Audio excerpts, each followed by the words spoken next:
We started Freedom Rock with the idea that we wanted to emulate the heart of God. God has everything that He has at His disposal, and He just wants to give it away for free with no strings attached. And we don't always just do this for the people who attend. We're doing it for the people, who actually get the opportunity to be the hands and the feet of Christ, even if it's just for one day. And it helps other people receive something for free, which is so uncommon in the world. No strings attached. We just love you, we're blessing you, and we get to give and they get to receive. The question every year is always how many people come, right? And we never know. We've never been able to know quantity of people unless we set up a turnstile that people had to walk in. There's no way for us to measure. So the only thing we can measure is how much we give away. It's been a gradual growth from 2007 to 2014. In 2015, we gave away over 2,200 lemon shake-ups, for example.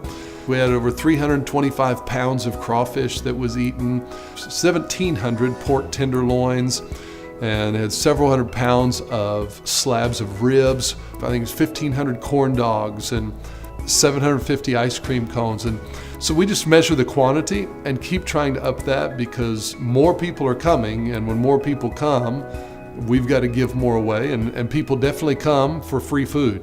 I love getting to know the people who are new, how they've heard about us. It's probably one of my most favorite things about why we do Freedom Rock, and it's actually getting to know the people whose lives you're touching. We want to continue to grow the culture of generosity in our church, that people, as they come in, they understand that we live to give. Every year at Freedom Rock, I get this moment where amidst all the craziness and the busyness of the day, that I kind of just get to stand still and look around. And it never gets old seeing that in action, seeing the selflessness that is that day, to see our people just in the middle of the hot heat and all this prep work that they've done to be loving people so well. And help them see the love of Jesus in action. We can talk about it in theory, we can talk about it in sermons, we can sing about it and all that stuff. But when you put it into action and people see it, like, this is really free, all of it, for me, that says something, and it just points them to God, and that's our goal. And there's always somebody new that hasn't been before that kind of reaches for their wallet to say, how much do I owe? And we get to say that's free.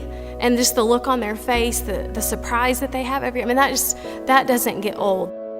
Everything we've done for the last 10 years has really been leading up to the best years that are still to come. I just feel like the Lord, has shown me that, all of these things and all of the problems and the things that we've worked through have been nothing but opportunities to grow a forward-thinking Freedom Rock, where we know that the best is still yet to come. Like, it's going to be the best day ever. And that's because it's the one day that hasn't happened yet. But whenever it gets here, we can at the end of the day go, that was the best Freedom Rock ever. So perfection for me is on the giving side. You can't control the receiving side. You can't control gratitude. You can't control how people are going to receive it and whether they're going to complain or not. You can't control any of that, but you can control how you give. You can control your attitude when you give. You can control how you give, how you love. So God only asks us to control our side. And He doesn't ask us to ever control the other side and how people receive it, and whether they're appreciative or whether they really think it's good or not. But we can absolutely control our end and what we do. And so that's perfection for me, is, are we giving with sincerity of heart, with generosity, and doing it with a passion, with a love for people that's unconditional? Then I think we're getting as close to perfection as we can get.